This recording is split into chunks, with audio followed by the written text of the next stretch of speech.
Hello everyone, today we are going to discuss about blood clotting factors. So what do you mean by blood clotting factors? The substances that are necessary for clotting. Clotting means any clot formation.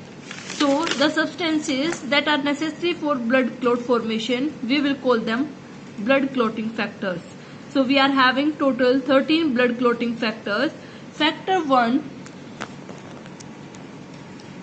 these are represented into Roman series. Factor 1 is fibrinogen, factor 2 prothrombin, factor 3 thromboplastin, factor 4 calcium, factor 5 labile factor, factor 6 absence factor, factor 7 stable factor, factor 8 anti-hemophilic factor, factor 9 Christmas factor, factor 10 Stewart Power factor, factor 11 plasma thromboplastin factor, factor 12 Hagman factor, factor 13 fibrin stabilizing factor.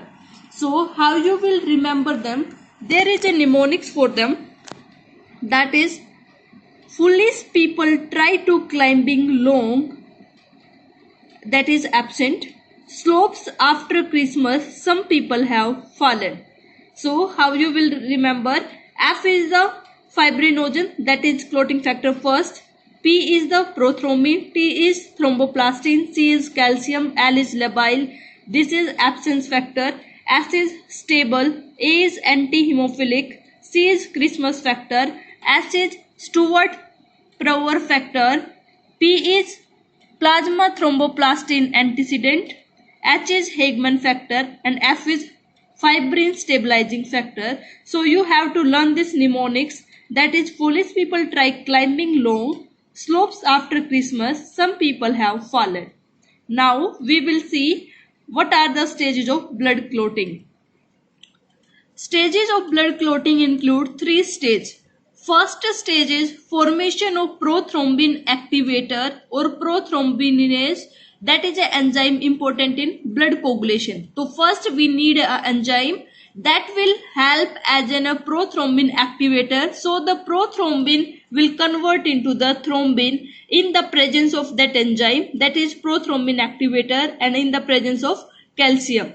So first is we need this enzyme, that is prothrombinase, and the calcium ions also.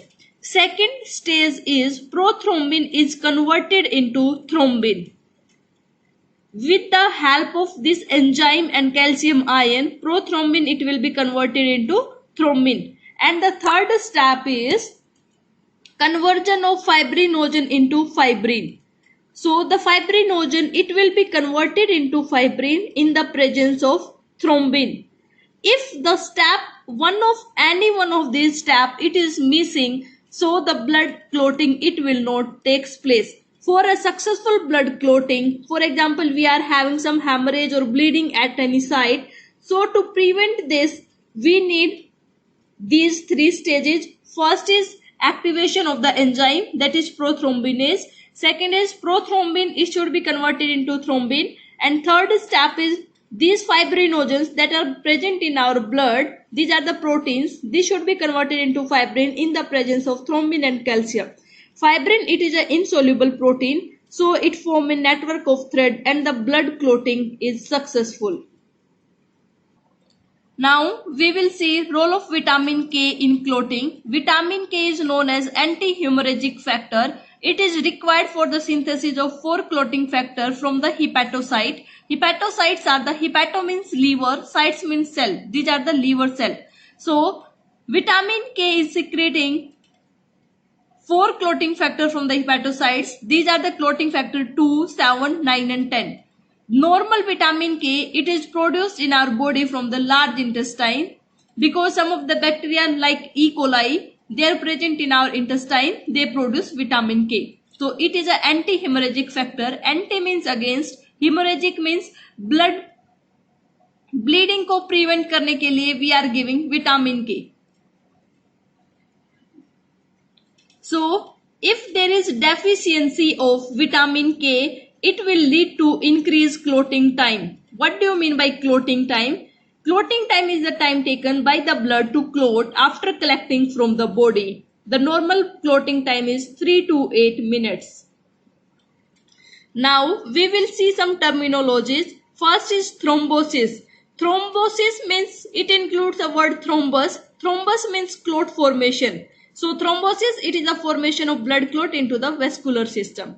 Next is emboli or embolism. Embolism, it is a mass of undissolved. Undissolved means that it is not dissolved into the vascular system like air, tumor cells, bacteria, fat globules. So these are undissolved matter. It is what do you mean by emboli? It is a mass of undissolved matter that is present into the blood vessel. So when these thrombus, they are moving or they are circulating. Next terminology is anticoagulant. Anti means against, coagulant means the coagulation or blood clot formation. That means the substances, they are helpful in prevention of blood clotting. We will call them anticoagulants. These examples are heparin and warfarin. Heparin prevent blood coagulation by inhibiting conversion of prothrombin into thrombin. In the stage we have discussed that the second stage is conversion of prothrombin into thrombin in presence of prothrombinase and in presence of calcium ion. So heparin, it is preventing coagulation by inhibiting the second stage, and it is used, heparin is used for hemodialysis and for open heart surgery, and during the pregnancy also. It is a drug that we can able to give to the patient as an anticoagulant. Most common side effect of heparin is abnormal bleeding. The antagonist, if you have given heparin in a higher dose, then the antagonist or the antidote of overdose of heparin is protamine sulfate. This question is asked in each and every exam. What is the antidote of heparin? Is protamine sulfate. Next question, that is warfarin. Warfarin is also an anticoagulant. If we are giving warfarin in excess amount, so it is an antagonist of vitamin K. So how it is working as an antagonist? By blocking the synthesis of 4 clotting factors that are synthesized from the vitamin K, 2, 7, 9 and 10. Now one more term. What do you mean by thrombolytic agent? Substances that are used to dissolve the blood clots. So thrombolytic, thrombo matlab they will be thrombus. Lytic means they will be dissolving. So the substances that are used to dissolve the blood clots, we will call them as thrombolytic agent. For example, streptokinase, urokinase and TPA. TPA is tissue plasminogen activator, mainly used in the case of stroke. So this was related with how the blood clotting it will occur and how we can able to prevent the blood clotting. Please like, comment, share and subscribe my YouTube channel for more video. Thank you.